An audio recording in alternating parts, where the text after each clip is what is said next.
Pak, ibu di foto itu masih hidup. Saya yang merawat di RSJ sebelum saya dipecat. Maksud kamu apa? Kamu baru seminggu kerja di sini, kamu gak tahu almarhum ibu saya. Ibu nitip ini sambil berpesan,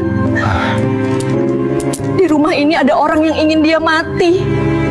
Bayangkan, di dalam rumah miliarder properti Yogyakarta, seorang pembantu rumah tangga yang baru seminggu bekerja di rumah itu tiba-tiba berdiri gemetar di depan bos besar pemilik perusahaan Sanjaya Properti, lalu mengangkat sebuah tasbih tua dan memberanikan diri berkata dengan nada bergetar, "Pak, ibu bapak masih hidup. Beliau dikurung di rumah sakit jiwa dan dipindahkan diam-diam.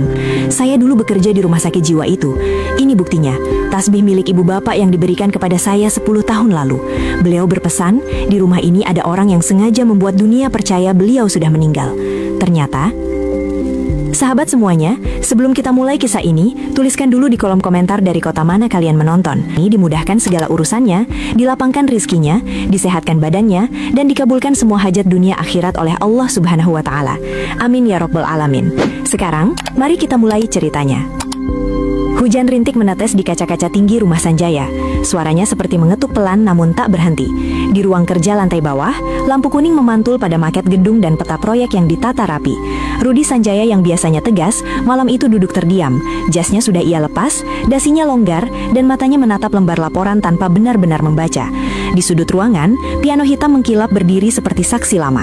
Diam tapi terasa mengawasi. Di ambang pintu, Aisyah masih berdiri dengan napas tertahan. Ia baru seminggu bekerja di rumah itu, namun setiap sudut rumah ini terasa tidak asing baginya. Bau marmer, wangi lilin aroma mahal, dan bingkai-bingkai foto yang disusun seperti pameran.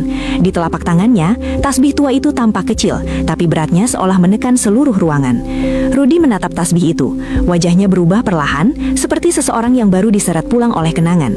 Aisyah tidak berani menambah kata, sampai Rudi berbisik pelan, "Itu tasbih ibu saya." Aisyah mengangguk, "Iya pak, saya mengenalinya karena saya melihatnya setiap malam di jari beliau saat beliau duduk dekat jendela dan berdoa. Bukan doa orang bingung, doa orang yang masih yakin pada anaknya." Rudi berdiri mendadak, kursinya bergeser, menimbulkan bunyi pendek yang membuat Aisyah menegang. "Tidak mungkin," katanya serak.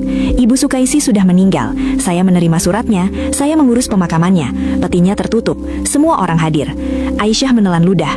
"Saya tahu pak, tapi saya juga tahu apa yang saya lihat. Di rumah sakit jiwa Darussalam, Ibu Sukaisi tidak sakit seperti yang mereka bilang.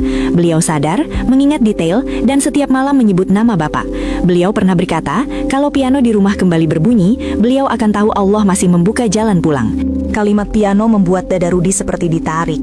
Ia menoleh ke arah piano hitam itu. Ia ingat suara ibunya saat dulu menuntunnya berlatih.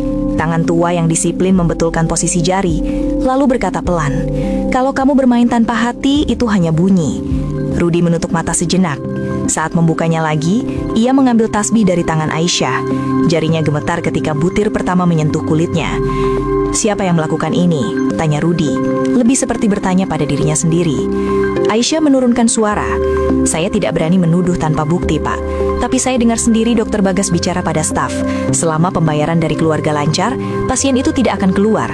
Dan setelah itu, saya dilarang terlalu dekat dengan beliau. Lalu saya dipecat, tiba-tiba tanpa penjelasan." Rudi menghela napas panjang. Di kepalanya, wajah Rita muncul. Rapi, cantik, selalu tenang.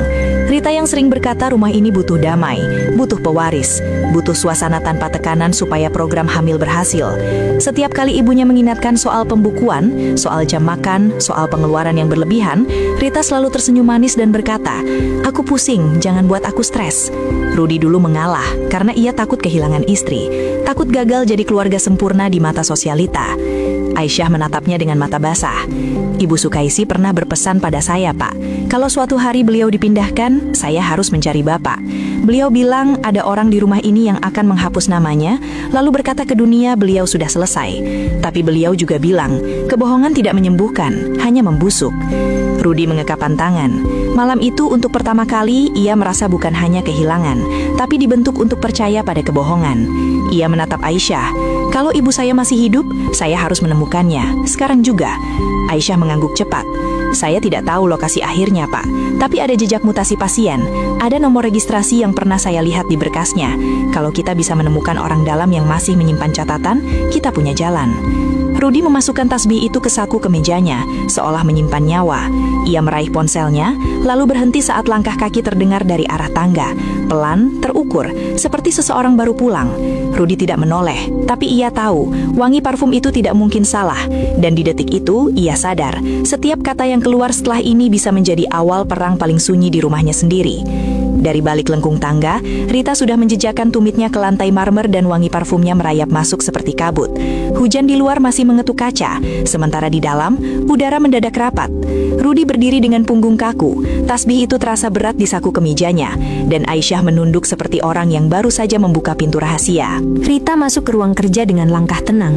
Kebaya modern berwarna gading, rambut disanggur rapi, senyum manis yang biasa ia pakai di depan banyak orang. Matanya menyapu maket gedung, menyapu piano, lalu berhenti di wajah Rudi. Ia tidak bertanya pada Aisyah. Ia menancapkan suara pada suaminya. "Ada apa, Mas? Malam-malam begini masih di sini?" Rudi mencoba menjawab, tapi tenggorokannya kering. Aisyah hendak mundur, namun ujung karpet tersentuh kakinya, menimbulkan bunyi kecil. Rita menoleh sekejap, lalu kembali menatap Rudi, seolah bunyi itu adalah tanda bahwa ada sesuatu yang disembunyikan.